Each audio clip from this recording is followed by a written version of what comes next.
Hello दोस्तों, नमस्कार। रामबाण क्लासेज के इस डिजिटल मंच पर आपका स्वागत है और मेरा नाम है बलराम योगी। और पिछली क्लास में मैंने आपको आमेर के इतिहास के बारे में बताया था और अपन माधो सिंह फर्स्ट के बारे में चर्चा कर रहे थे। और मैंने आपको बताया था कि माधो सिंह फर्स्ट के द्वारा 1763 में सवाई माधोपुर शहर बसाया गया था। उसके अलावा उनके द्वारा बंटवारा का युद्ध 12 में लड़ा गया था।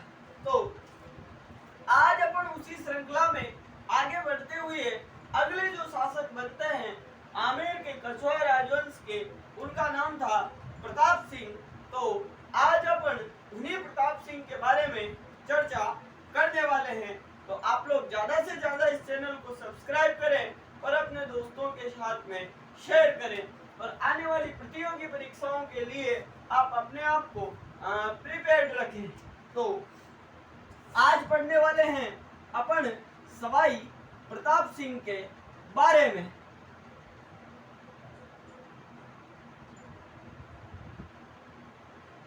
सवाई प्रताप सिंह जो शासक कहाँ के, आमेर के। और पहले मैंने आपको बताया था कि सवाई जयसिंह द्वितीय से ही आमेर के शासक अपने नाम के आगे कौन सा टाइटल लगाने लगे थे, सवाई टाइटल लगाने लगे थे। तो सवाई प्रताप सिंह, अगर अपन निर्माण कार्यों की बात करें तो इनके द्वारा एक महल का निर्माण करवाया गया। निर्माण कार्य में अगर अपन देखें तो इन्होंने क्या किया, हवा महल का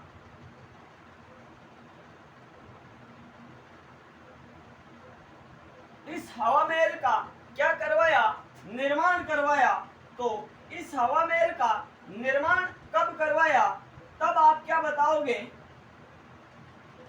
1799 ईस्वी में इस सवाई प्रताप सिंह के द्वारा आमेर में हवा महल का निर्माण करवाया गया था। बात करें अपन हवा महल के वास्तुकार की, वास्तुकार तो वास्तुकार थे लालचंद उस्ता। यानी इस हवा महल के जो वास्तुकार थे उनका नाम था लालचंद उस्ता। उसके अलावा बात करें अगर अपन ये इस हवा महल की, तो यह हवा महल 5 मंजिला है। मंजिला है। और अगर अपन इसकी मंजिलों की बात करें तो मंजिलों में आप बता सकते हो शरद मंदिर, रतन मंदिर,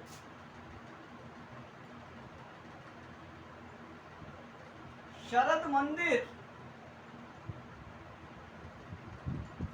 रतन मंदिर,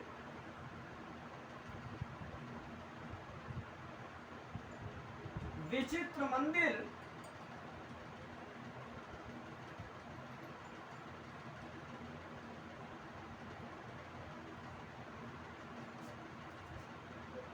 प्रकाश मंदिर,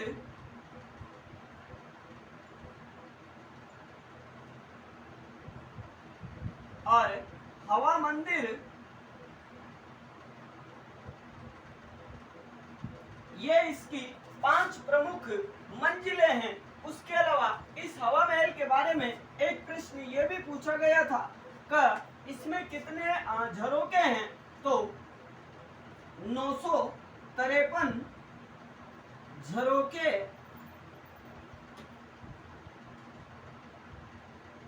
हैं।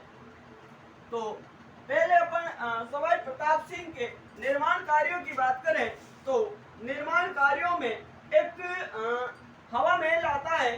तो इस हवा महल का निर्माण सवाई प्रताप सिंह के द्वारा 1799 में करवाया गया था और इसका जो वास्तुकार था वो लालचंद था। और यह हवा महल 5 मंजिला है। पहली मंजिल है शरद मंदिर, दूसरी जो मंजिल है उसका नाम है रतन मंदिर, तीसरी जो मंजिल है उसका नाम है विचित्र मंदिर, चौथे नंबर पे प्रकाश मंदिर और पांचवें नंबर पे हवा मंदिर इसकी 5वीं मंजिल है। फिर मैंने आपको बताया कि इस हवा महल में 953 झरोखे अर्थात क्या है, खिड़कियां हैं। तो यह था हवा महल जिसको सवाई प्रताप सिंह के द्वारा बनवाया गया था। तो आप इसको नोट आउट कर सकते हो। उसके अलावा ये जो सवाई प्रताप सिंह थे ये स्वयं ब्रज निधि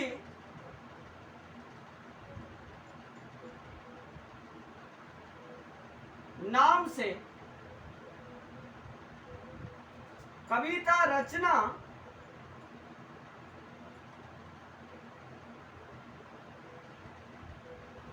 करते थे।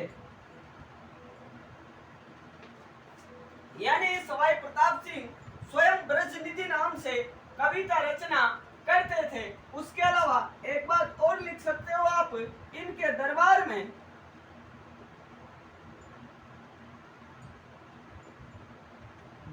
में संगीत के 22 विद्वान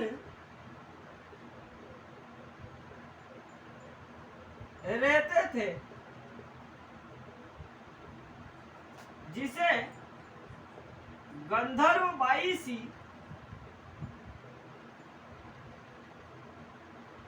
या प्रताप 22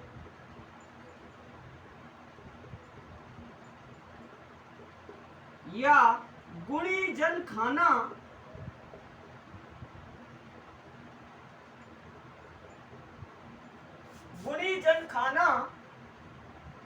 कहा जाता था। तो ये जो सवाई प्रताप सिंह थे इनके दरबार में जो संगीत था, इस संगीत के 22 विद्वान रहते थे, जिसे प्रताप 22 या गंधर्व 22 या गुणी जन खाना कहा जाता था।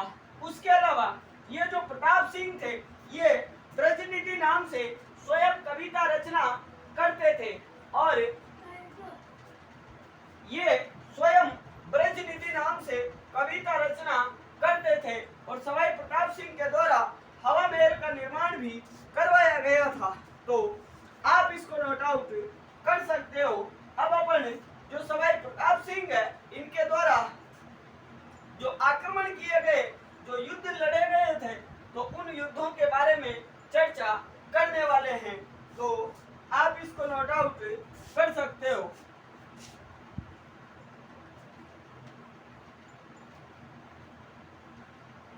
जो सवाई प्रताप सिंह थे इनको जयपुर के इतिहास में जो स्थापत्य कला आती है या उसके अलावा अपन बात करें जो मीनाकारी वगैरह आती है, तो इनको सबसे ज्यादा मतलब आश्रय इसी सवाई प्रताप सिंह के द्वारा दिया गया था और सवाई प्रताप सिंह को विद्वानों का आश्रयदाता भी कहा जाता है। तो पहले अपन युद्ध अभियानों के बारे में चर्चा करते हैं। तो शासक कौन? वही सवाई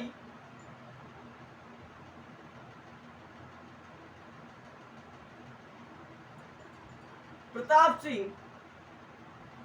और युद्ध अभियानों में जो पहला युद्ध आता है तो युद्ध का नाम है तुंगा का युद्ध।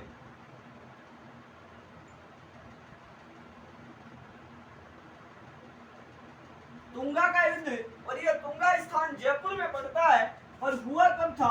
1787 ईस्वी को। कौन सा युद्ध हुआ? तुंगा का युद्ध। और एक तरफ आमेर के शासक थे, इसमें कौन? प्रताप सिंह।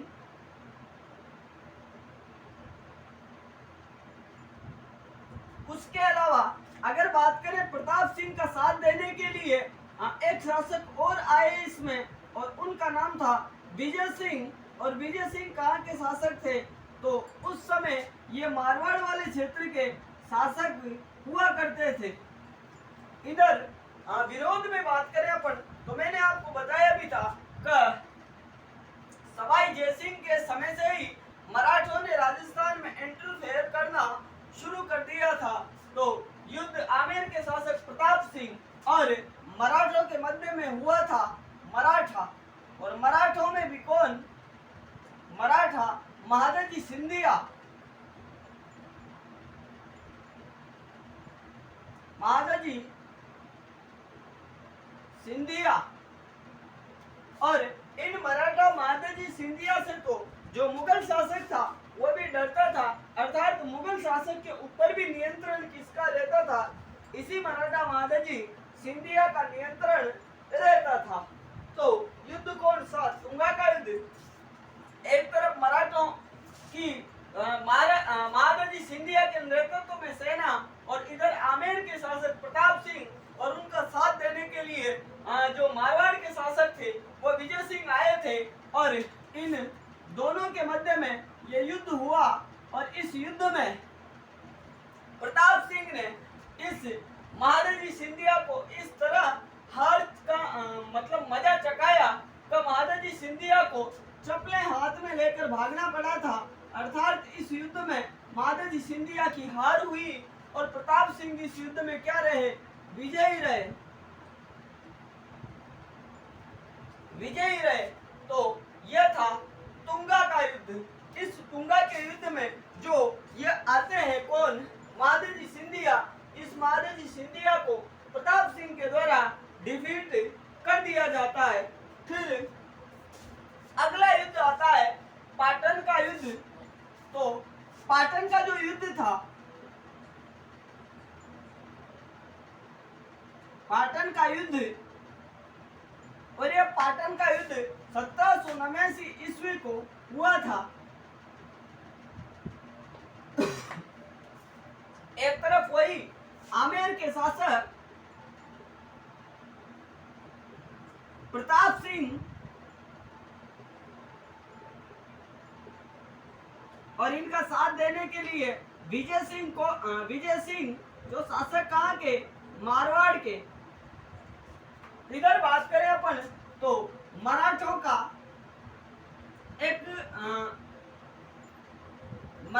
एक सरदार था और सरदार का नाम था, तो अपन सेनापति लिख सकते हैं, सेनापति। और सेनापति का नाम था डिबोई।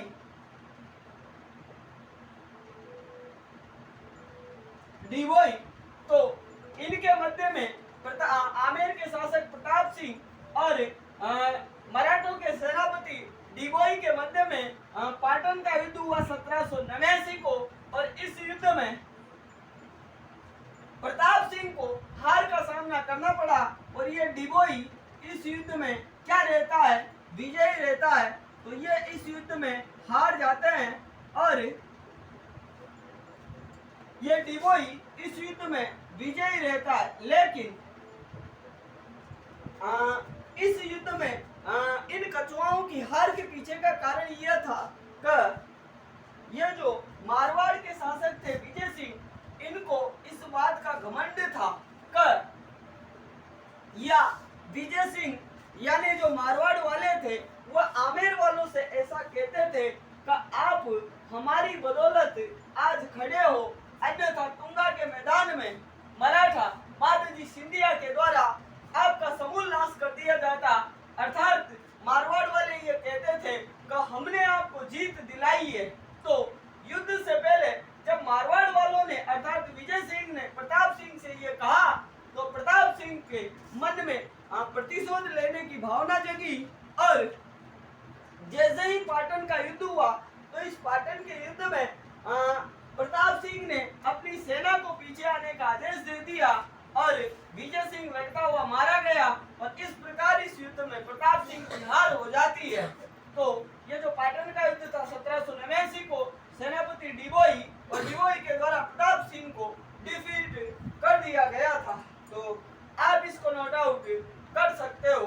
अब अपन मालपुरा जो टॉप में पड़ता है उसके युद्ध के बारे में चर्चा करने वाले हैं।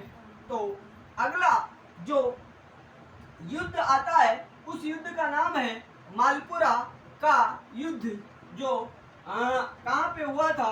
टोंक में। और कब हुआ था? तो 1800 ईस्वी को हुआ था। तो अगला जो युद्ध है मालपुरा का युद्ध। और ये मालपुरा स्थान कहाँ पे पड़ता है? टोंक में। और युद्ध कब हुआ? तो युद्ध हुआ था 1800 ईस्वी में। और एक तरफ कौन? आमेर के शासक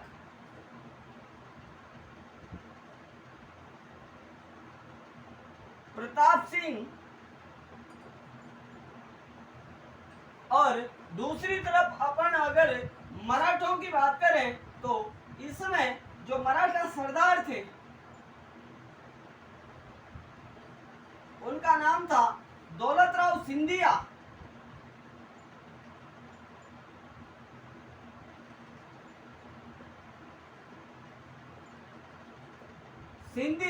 और आमेर के शासक प्रताप सिंह और दौलतराव सिंधिया के मध्य में यह युद्ध होता है, मालपुरा का युद्ध 1800 ईस्वी को, जो कहाँ पे हुआ था? टोंक में। और इस युद्ध में भी इस प्रताप सिंह को हार का सामना करना पड़ता है और ये दौलतराव सिंधिया इस युद्ध में भी विजयी रहता है। तो आप लोग इसको नोट आउट कर सकते हो। अब अपन अगली क्लास में ये जो आमेर के शासक प्रताप सिंह है, सवाई प्रताप सिंह है, इनके बारे में और जो बातें बची हुई है उनके बारे में चर्चा करेंगे। तो आप लोग ज्यादा से ज्यादा इस चैनल को सब्सक्राइब करें और अपने दोस्तों के साथ में शेयर करें। तो आज के सेशन को अपन यहीं पे विराम देंगे। तो आज की क्लास और अभी के लिए इतना ही। धन्यवाद। आपका दिन शुभ हो।